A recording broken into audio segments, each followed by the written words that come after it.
All right, then it's earnings season, so let's focus on another realty major that came out with its set of numbers. Sunteck Realty is on our radar. Remember, the company posted a rather weak set of numbers on first look, but that's primarily because of accounting. If you just take a look at the pre-sales, those numbers look quite good, and that really explains why the stock has recovered from the low point of the day. In spite of the headline numbers looking lower, the other press release gave us the pre-sales numbers, which in fact looked quite good. They were up by close to around 69% or thereabouts. But to understand more about the company, we have with us Mr. Kamal Khetan, the CMD of the company, who joins us on the phone line. Hi, Mr. Khaitan. Thanks so much, sir, for joining in.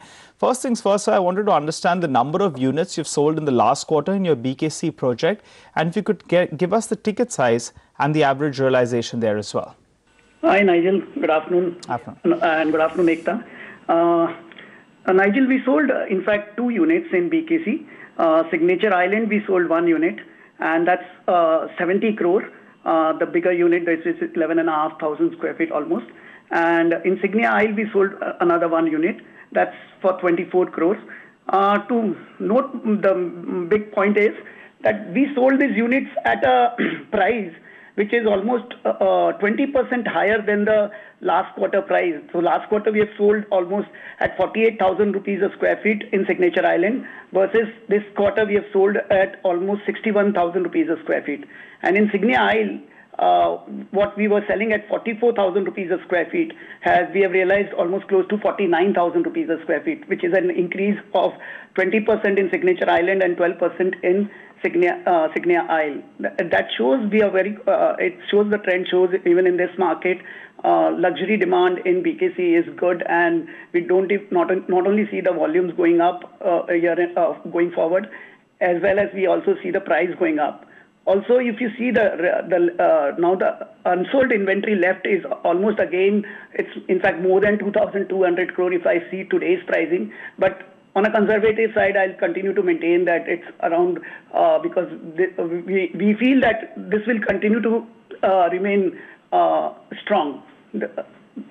So, Kamal, do you expect your pre-sales run rate and collections run rate to continue into this coming quarter as well, based on the unsold inventory that you spoke about?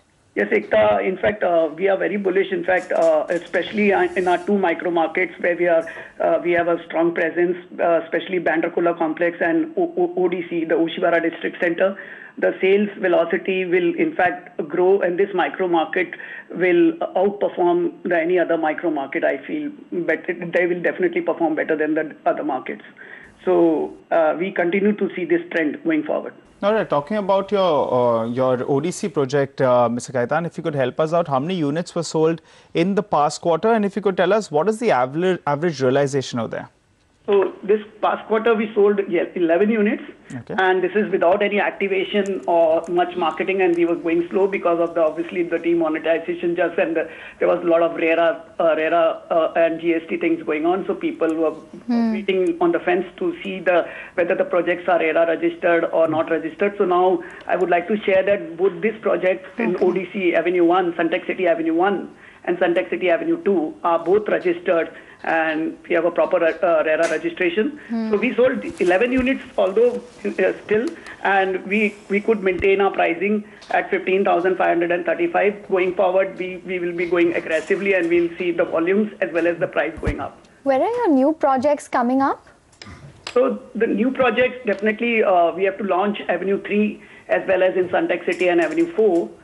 We'll see very soon, and we are looking forward to go aggressively to do something in the mid-income value housing, which we are aggressive.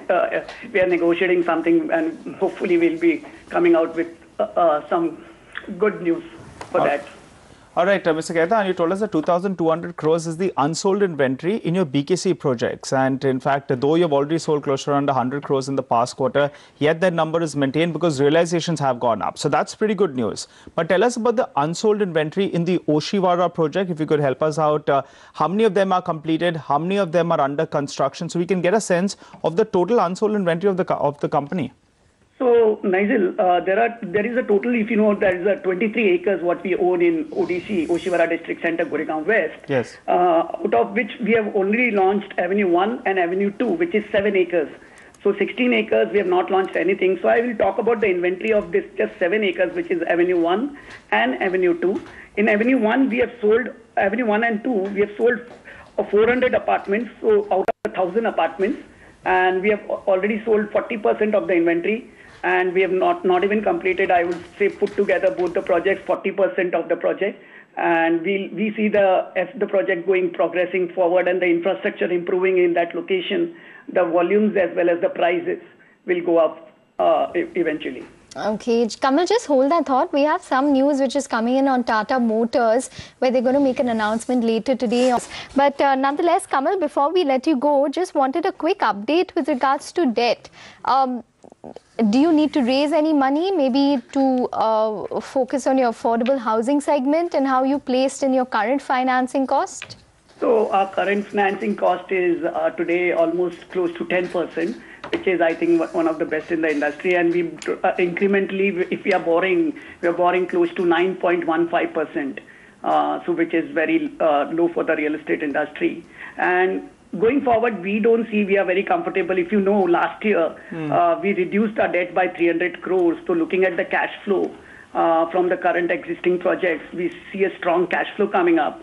So we may be able to utilize the same cash flow. But then nevertheless, if we get a distressed opportunity, there are a lot of distressed opportunity in the market. If you have to acquire something, and for that, if we need to raise the money, we'll definitely look at appropriate time, and that the decision will be taken obviously accordingly. All right, Mr. Khaitan, thanks so much for stopping by and giving us all those details. Well, the market capitalizations are around 3,200 crores. And as Mr. Khaitan is saying, they have 2,200 crores of unsold inventory when you have a market capitalization of 3,200 crores. And that's what explains in the last 6 months, the stock is close to have doubled if you pull in a wider time horizon. Well, I'll tell you what, we'll slip into a short break. You come back, we'll get to answering all your queries. Stay with us.